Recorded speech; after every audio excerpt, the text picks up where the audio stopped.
So my title has changed, new and improved. I'm going to be dealing with some aspects of the history of the recognition and the mapping of indigenous native languages in the New World. And my gateway to this for many years now has been my little part of the rediscovery of what became known as the Ku Klux map. This is a little fragment of it. It was a collective project of 3 Tlingit major people in Alaska and George Davidson of the Coast Survey. And it was a hybrid map in English language orthography of Tlingit and then in English. And the key to much is that the 3 Tlingits did not speak English. George Davidson did not speak Tlingit. But from the first minute that they got together and worked on this project, they could talk to each other. So the 19th century was the apex of Western imperialism, although some other centuries might claim that they were. At the same time, at this height of Western imperialism, there were some developments going on that were going to fundamentally undermine imperialism in many ways, and there were some other technological developments that came along that were going to revolutionize much about cartography. As to the first, in the end of the 1800s, scholars in the history of languages, which at that time was called philology, had 3 basic languages that had the greatest depth as written records that they could find, and that was Greek and Latin and Sanskrit, and especially ancient Sanskrit, the latter courtesy of British imperialism in India. It was noted that there were some common features and a deep level in the structure of these languages, and that they were so uniquely unified that they could not have been converged by some sort of accident. And so Sir William Jones noted that the extent of all this, you can't get at this without believing they sprung together from some common source, which perhaps no longer exists. So what was beginning to develop out of this recognition was a perception that languages existed in language families, and that meant that the context of languages was significantly longer in historical time and broader in geographical depth than had been realized before. So that's one thing that's going to start undermining imperialism. The second thing, totally different.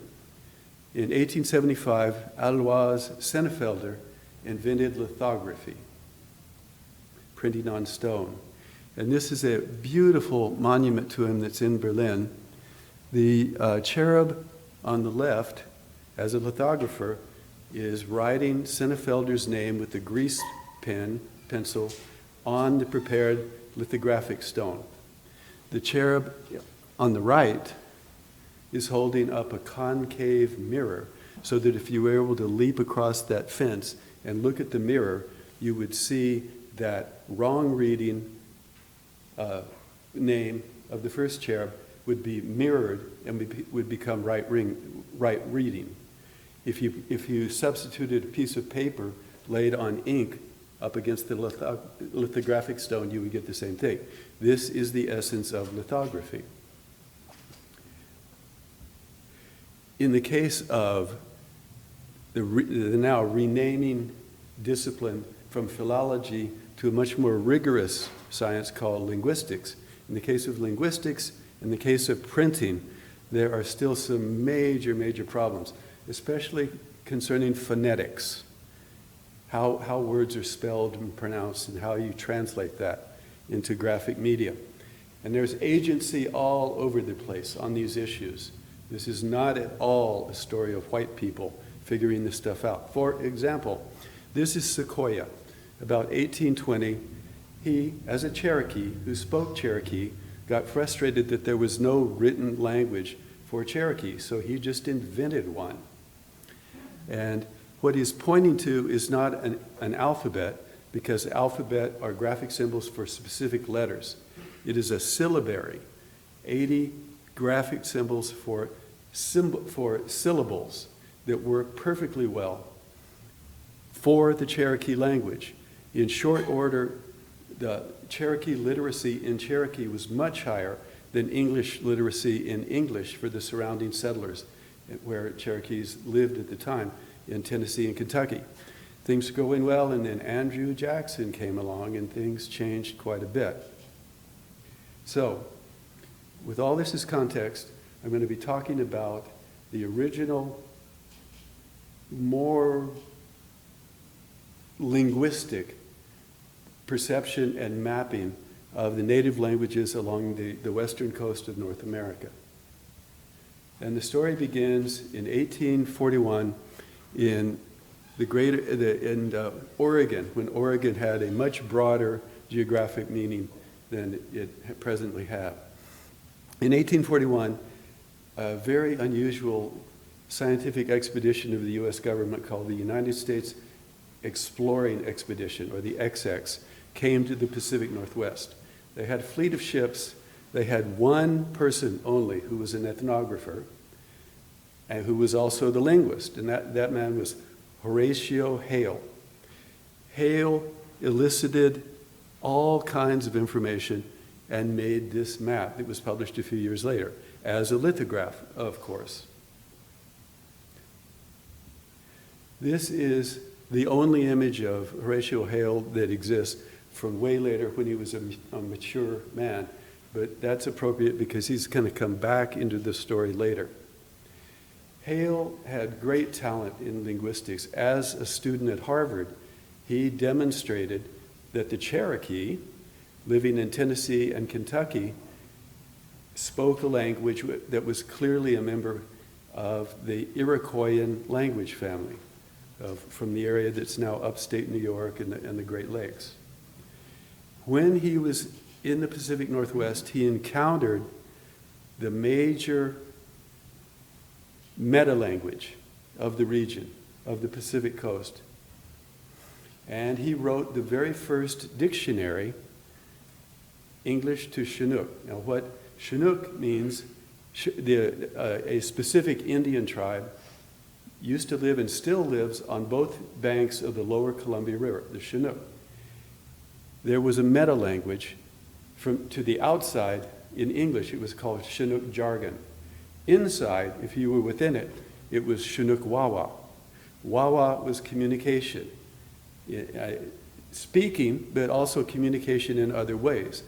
The act of communication, of making things pass back and forth between humans who are separated by specific language differences. Hale ended up writing the very first dictionary of Chinook, Chinook Wawa. This is from a later edition, but at this point it had gone through several dozen editions, and it's actually still in print. One thing about that first map that you saw from 1841. Actually, let me go back to that. Lots of disturbing things that happened by 1841, but it was in a certain sense the last bit of a golden age. Later on in that decade of the 1840s, gold was discovered in California. Then there was gold rushes everywhere. It was also the Mexican War, which enlarged the territory of the United States by a third and made the United States a literal empire.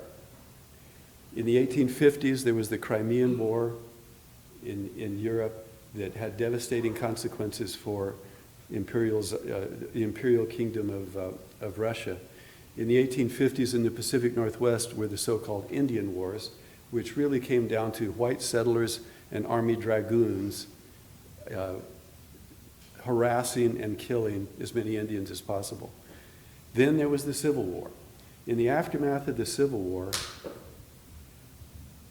the impoverished Tsar, the Russian Empire, especially the Russian-American Corporation, sold their holdings to the United States. Russia pretended to own Alaska. The United States paid them money and then pretended to own Alaska itself. In 1867, the State Department asked the Coast Survey to make an initial map of Alaska. This is a crop from a part of it. You can see the color change on the bottom is between the United States, the panhandle of Alaska, and then going into Britain, which is what Canada was at the time. It was not a separate country. And you can see that from the Chilkat River, there's mountain ranges, and then they go up, and then there's some geography going towards Fort Selkirk. All those rivers are tributaries of the Yukon River that are converging there. In 1869, George Davidson of the Coast Survey was sent to Alaska to do various and sundry things. But one of the things he did is he went to the Chilkat River, to the great stronghold of Klukwan, and there he met a lot of Tlingit, but there are three in particular. Koklux, his name goes to the maps, but also his two wives, Tuik and her sister, who I'm just going to call Kach, because the name is really difficult for English speakers to pronounce. The four of them collectively made the Koklux maps. In recent years, attention has really broadened out a focus on the contributions of the two women. They were sisters from Stikine River Tlingit, obligatorily Raven Moede clan leaders. Koklux was Wolf Moede clan from Klukwan, so their marriage was also part of a strategic partnership between two different dynasties of the Tlingit. Reputedly, from what has been learned in recent years, Tuik and Klach had major roles in this because they were more fluent in the Wawa than was Koklux. Apparently they talked more than their husband talked, which sometimes happens. So George Davidson, as a fully functioning person in Pacific Northwest society, was also fluent in the Wawa. So in the Wawa, they talked and they worked out the map. So Davidson came back with the Koklux map in 1869. Coast Survey quickly made a revised version of that original map of Alaska. And you can see there's much more detail going up and over the mountains, Indian Village, etc. All of that was Tlingit cartography, slightly westernized in convention. So this, that's, one thing about it, one of the great advantages of lithography, it was trivially easy to adapt the new geography to the mapping of this region, because all you did was clean off the lithographic stone, lay down another photochemical emulsion on it, and start printing from it. Then, if you do chromo-lithography, you can overlay the basic geography that was mapped by Koklux and the three Tlingit with color coding for languages. Olive green at the bottom for Tlingit, and then blues and grays for several different Athabascan languages. That map was a crop from this map, the first map of Alaska with native languages, the geographical distribution of specific languages. And you can see there's a color legend with 5 language families along the bottom. This map was done by William Dahl and George Davidson of the Coast Survey, but it was published by John Wesley Powell. He's the second major person of 3 people involved in all of this mapping. This is John Wesley Powell in 1873 with the Paiute leader Gaudo, and I'm probably mispronouncing his name. They were in what became the state of Utah. There is a third major person in this, and I'll introduce him now, though he comes into the story later. That is Franz Boas. In this case, he's demonstrating one of the positions for every single one of the mannequins of Pacific Northwest Indians in the dioramas that were established over a century ago in the American Museum of Natural History in New York, and they're still there. You know, they are not like Confederate statues that have been removed. So this, that first map by Powell was 1875. In 1876, he published this map based on the linguistic work of a very gifted linguist in Oregon and Washington named George Gibbs, who had died suddenly of illness. So William Dahl of the Coast Survey took his notes and assembled the cartography for this map of the original Indian language distributions of this area that is now Canada into Washington Territory and a little bit of Oregon. Just a really beautiful map, you know, way ahead of its time, 1876. But this beautiful map tells a very melancholy story. South of, in that map from 1841, there was a section of land where the people who spoke Squale lived. Nisqually. Again, phonetics is always a problem, will always be a problem. What is that, Destiny? Okay. You can see in pink the land mass that was occupied by the Nisqually speakers, and you can see little bits of stippling, which are the reservations that they were confined to after the treaties and so on. All right, the next place to map is the area along the Pacific coast with the greatest linguistic density of anywhere in North America north of central Mexico, and that is the fabled land of California. California is named for a very bad Spanish novel from the late 1500s about a fanciful island of black lesbians presided over by Queen Calafia. So here's two of the lesbians and the queen. You know, I knew you would want to see Calafia. You know, this is NACIS. You want the visuals. This was a painting, an early painting done in the career of Maynard Dixon.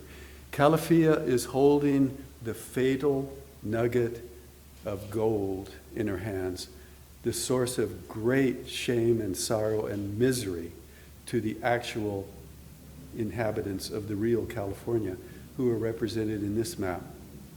1879. Similar story, hundreds of thousands of informants working with various people, all synthesized by a master linguist, in this case, Stephen Power, and then presented now in an international publication, Petermann's Geographische Mitteilungen. At that time, the premier geographic journal on the planet. Very intricate map technique, finely incised copper engraving, base map, and topography overlaid with chromolitho tones to suggest the languages. Then, 1896, that same technique, same Petermann's treatment of the native languages of British Columbia, organized by Franz Boas, comes into the story. In 1890, he had been working most of his career outside of Germany on the East Coast, Northeast Canada, with Inuit and Northern Athabascan language people. But in 1890, a commission a party of the British Anthropological Association in Montreal, Canada, put together a project to send Boas to the Pacific coast with a lot of money for his research budget. The person who was head of the committee that organized it and got the money was Horatio Hale, half a century later. So I've done this all in chronological fashion. Now let's look at it geospatially, starting at the Arctic Ocean and the Bering Sea, then that critical, different map that it summarizes so much, because so much of this is all about coastal maritime people in collaboration with continental interior people and trade of all manner across the mountains. And the key to much is the wah-wah. That's how it worked. Then from there, Boaz, British Columbia, then to Washington Territory and Gibbs, then to Hale again, then to Powers in California. So in about 50 years, from the Atlantic shore down to the Sonoran Desert, and much to it, including all participants involved in the cartography doing their bit for the development and the evolution of thematic mapping. That was such an important thing brought to the focus by Arthur H. Robinson, who showed up in just about every one of these presentations. So I'm so glad to be back at NACIS, and I'm reveling in the immersion in NACIS Wawa.